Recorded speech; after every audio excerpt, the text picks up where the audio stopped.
नमस्कार सबैजनालाई। आज म बच्चा जन्मिसकेपछि ब्रेस्ट फिडिङ अथवा स्तनपान कसरी गराउने भनेर तपाईहरुलाई थोरै जानकारी दिन गइरहेको छु। सर्वप्रथम त कुनै पनि बच्चा कसरी जन्मिएको छ, नर्मल डेलिभरी भएको छ कि अथवा अपरेसनबाट गरिएको छ, त्यसमा फरक पर्छ। यदि नर्मल डेलिभरी भएको छ भने हजुरले आधी घण्टा को पश्चात खुवाउन सक्नुहुन्छ अथवा चाँडोभन्दा चाँडो हामी स्तनपान गराउन सक्छौं।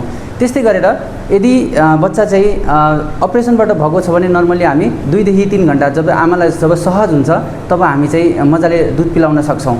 र जब बच्चालाई चाहिँ पहिलो 6 महिनासम्म हामीले बजारमा पाइने कुनै पनि चीजहरु खुलाउन हुँदैन। जस्तै ल्याक्टोजेनहरु पाइन्छ, यो चीजहरु चाहिँ आवश्यक रहँदैन। जस्तो कतिले चाहिँ भैँसीको दुध खुवाइदिनुहुन्छ, गाईको दुध खुवाइदिनुहुन्छ, त्यो पनि हामीलाई आवश्यक पर्दैन। आमाको दुध जति आउँछ त्यति नै सफिसिएन्ट हुन्छ।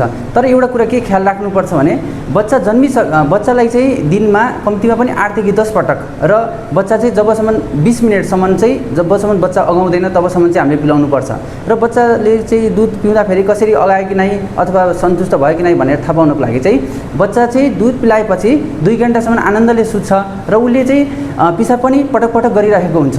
र यो चीजले चाहिँ एउटा सानो इन्डिकेटरको रूपमा लिन सकिन्छ। र 6 महिना पुगिसकेपछि चाहिँ हामीले बच्चालाई चाहिँ अरु चीजहरु प्रोटिन, कार्बोहाइड्रेट र दुधहरु पनि भैँसी, गाई अथवा सबैको दुधहरु चाहिँ मिलाएर जति आवश्यक मात्रामा चाहिँ हामीले 6 महिनापछि चाहिँ सप्लिमेन्टरी फिडिङहरु गर्न सकिन्छ। हस्, धन्यवाद।